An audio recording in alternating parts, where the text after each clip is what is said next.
Broadcasting live with coverage you can count on. This is KSLA News 12 at 10. We are asking God for a miracle here. This has been going on for about an hour. They shut down Hearn Avenue. They've had firefighters go down in that hole. Our faith remains in Almighty God. I wanted to share just a little bit of my conversation with Mary, Deshawn's mother. She says she jumped in. The current's so strong, she says it was slapping her to the side walls. She has made sure that we have had every resource that we need to conduct operations that have been ongoing. Another night of concern, prayers, and hope as the search for 7-year-old Deshawn Combs continues. Nearly 30 hours of searching from first responders alone. Many volunteer community members have added to that. Police canines, wildlife and fisheries, the fire department, and police. The resources used to find this missing child continues to grow after being swept away in a flooded ditch yesterday. KSLA News 12's Jeff Farrell highlights today's recovery efforts and how city leaders and residents are hopeful to find Deshawn. As we're placing the full extent of our resources toward this effort, our faith remains in Almighty God. Mayor Ollie Tyler addressed the media on the second day of searching for 7-year-old Deshawn Combs, believed to have been swept away in a rain-swollen ditch in Shreveport's Ingleside neighborhood Tuesday afternoon. Since then, more than 100 emergency and law enforcement personnel, along with city crews, as well as parish and state agencies, have all pitched in to help in the search effort. I'd like to thank all the agencies that have been involved in helping us with this event and these search and rescue operations. While police and fire officials have urged the public to let them do the actual searching in the often treacherous conditions in and around city ditches and drains, they also wanted to thank the citizens. They have been very helpful, been offering their eyes and as much as they could to assist. So just seeing that concern from the community and wanting to help is a great plus and comfort to us. Not long after the mayor's news conference wrapped up, friends, family, and community members all came together for a vigil in front of Christ Temple Ministries, not far from the site where Deshawn was last seen. And I know God knows what's going on. Just down the road near Hearn and Midway at about the same time, an impromptu prayer took place where some of the most intense search efforts took place on this day. We are asking God for a miracle here. And authorities and civilians alike vow to keep searching until Deshawn is found. Jeff Farrell, KSLA News 12. Police and fire officials both confirmed that search efforts wrapped up at dark and will resume at first light on Thursday morning. Also today, Deshawn's mother talked with me about the moment she realized he may have fallen in and the overwhelming manpower and volunteers hunting for her son.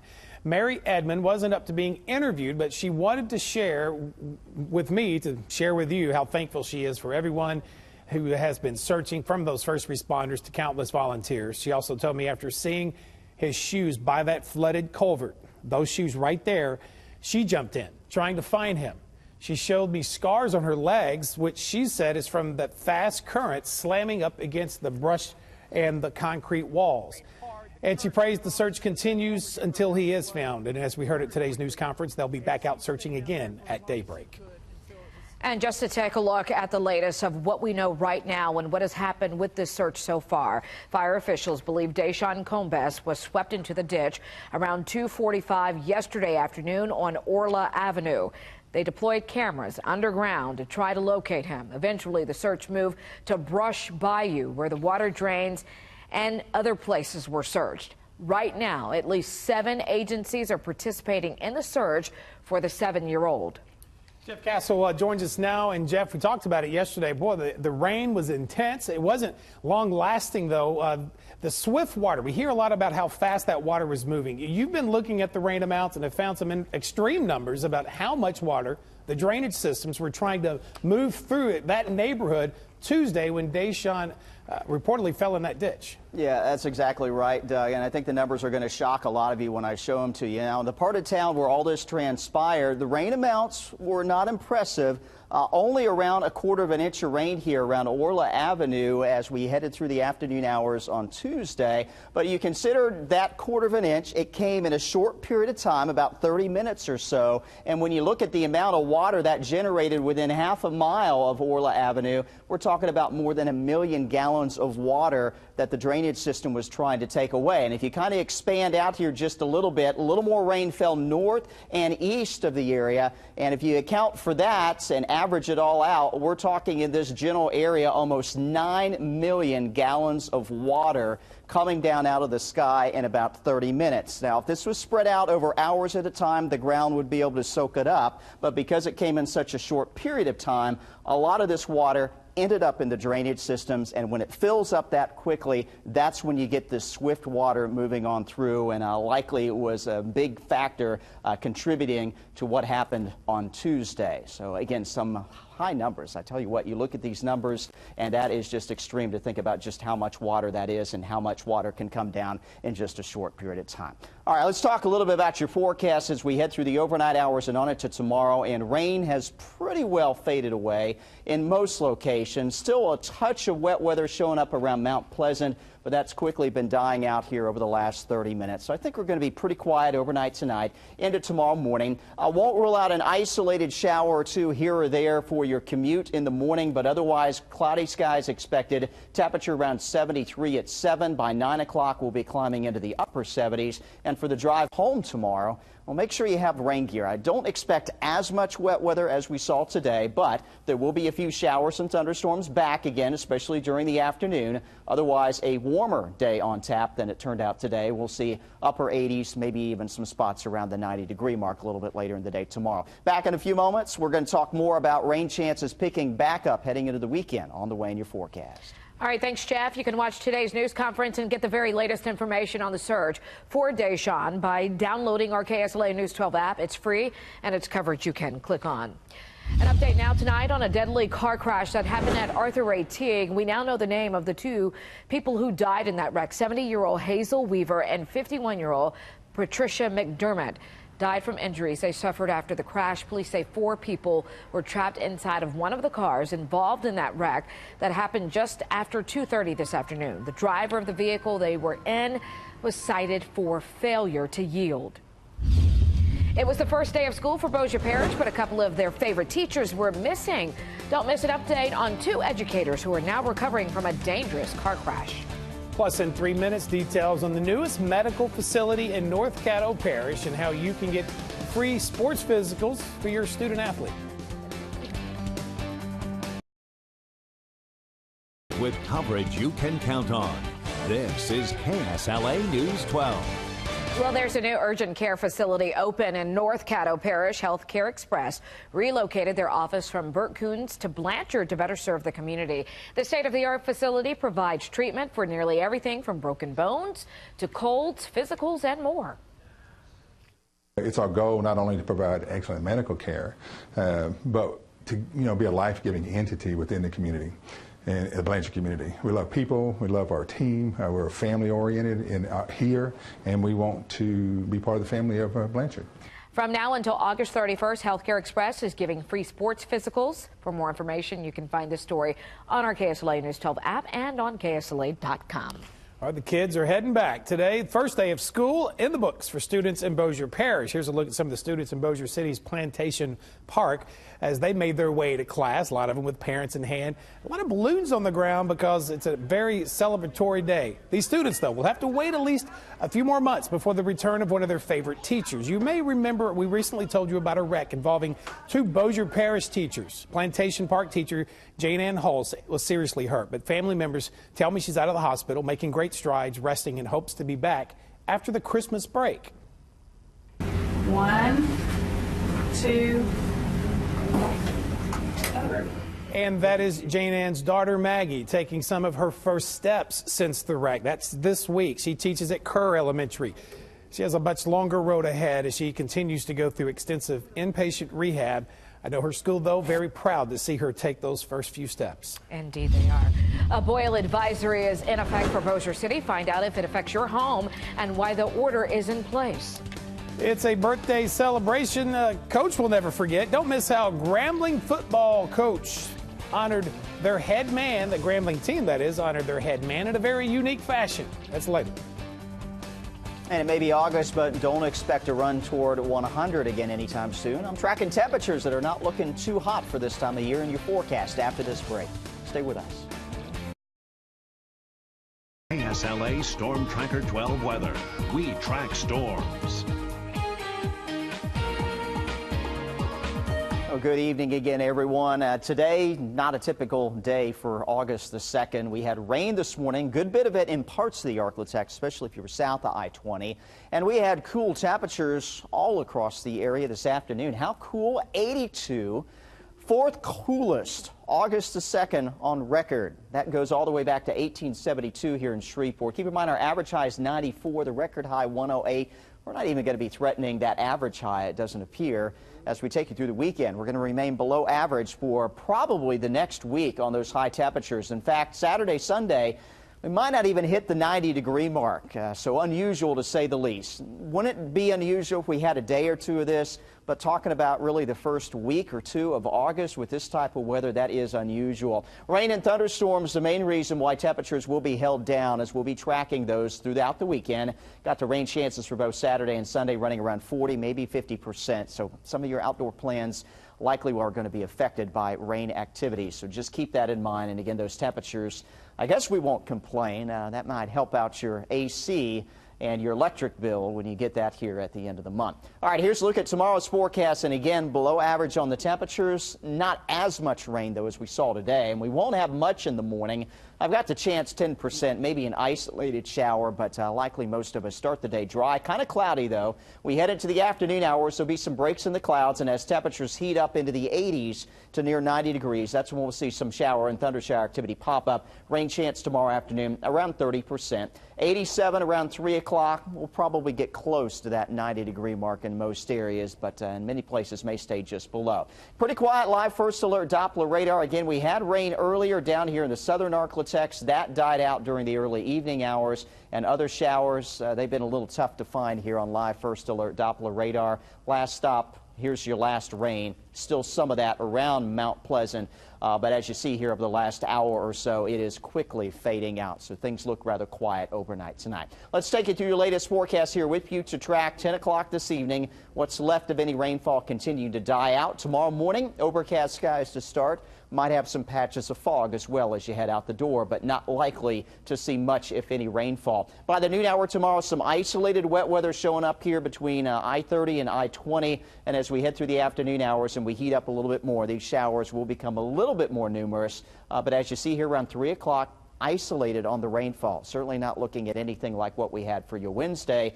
And once we head into tomorrow evening, these showers are mainly driven by the afternoon heating into the upper 80s to around 90. So once we start to cool down after 6 o'clock, we're going to see those rain activity diminish as we take you toward tomorrow evening and tomorrow night. Friday morning starts off quiet.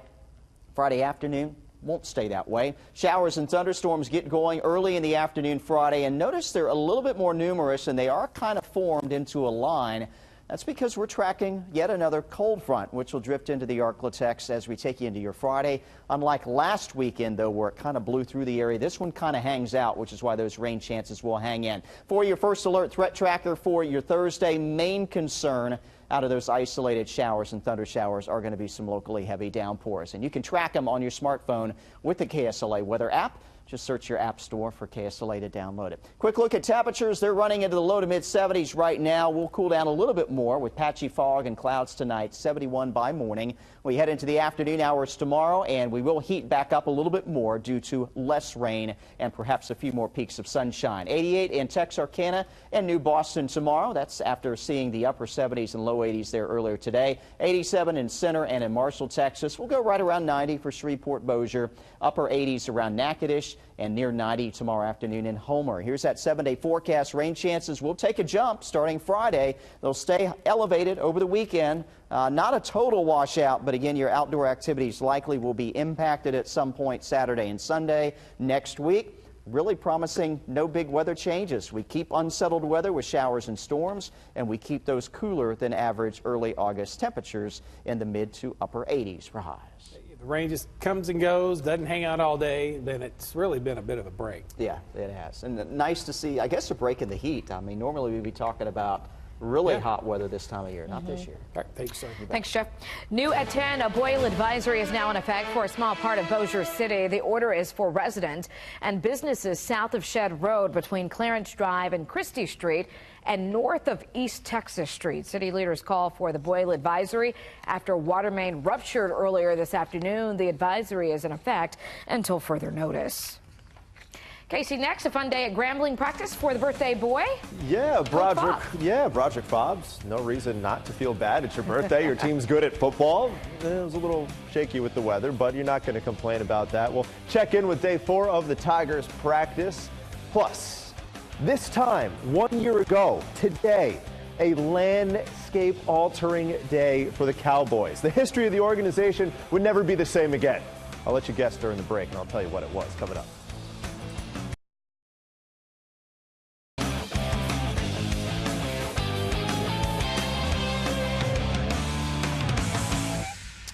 Day 4 of Grambling practice, coming and going this morning in a rainy Arklatex, as we all know. Not one, however, that would put a damper on the afternoon for this guy. KSLA News 12 Sports' Rashad Johnson checking out the Tigers this morning and tells us why it was all smiles for Broderick Fobbs.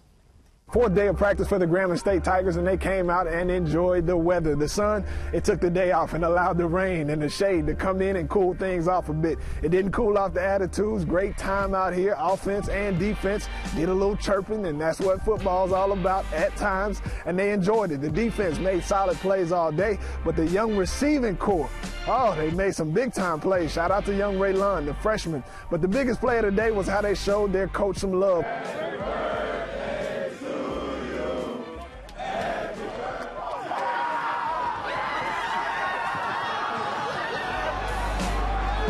It's huge because that's what it's all about. You know, at the end of the day, you want to develop the person.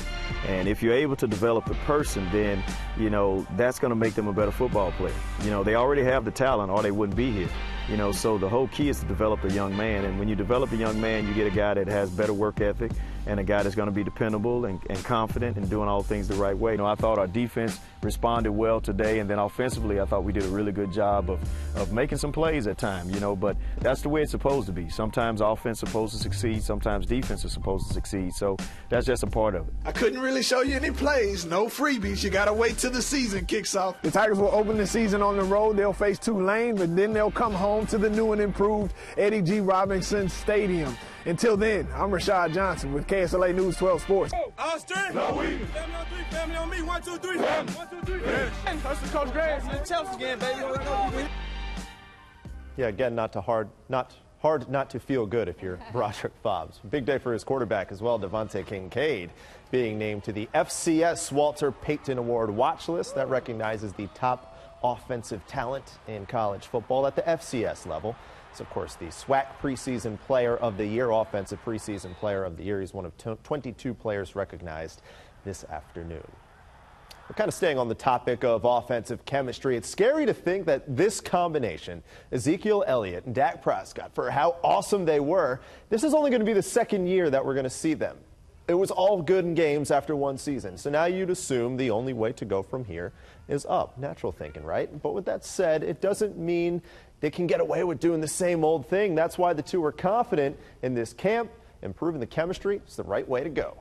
I think Zeke can get more catches this year without him playing more plays. And I think that just his ability with the ball in his hands is valuable to this offense. So in passing games, I mean, the defense giving us soft coverage just to get it to him and let him do what's best. As you see, we've kind of given it to him a bunch out here already, and it's just the fact of that's just how the offense is going. It's what the defense is giving us. It's not necessarily we're calling plays extra to give Zeke the ball.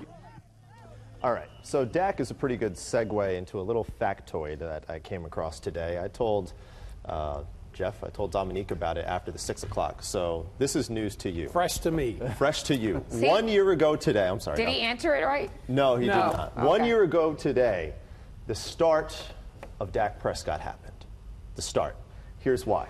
Because Kellen Moore broke his leg, the presumed backup at the time, 1 year ago today, the guy who was supposed to back up Tony Romo. So he goes down. Tony Romo ultimately goes down. And what happens? You're left with somebody trying to fill the backup. Oh, what do you know? Some Where's guy named Houghton? Dak. Never heard of it. Where That's is what they were Houghton? saying in High Dallas. school. That guy's name really is Dak?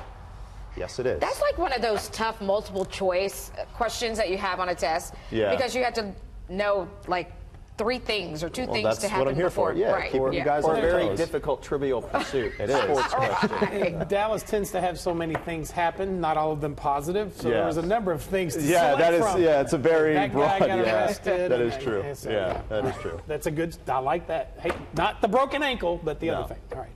Final check. Yeah, clouds, rain chances, and cooler than average temperatures. Who would have thunk it here in August? We've got all that through the weekend. Ron has an update on those weekend rain chances tomorrow morning. Good night, everybody.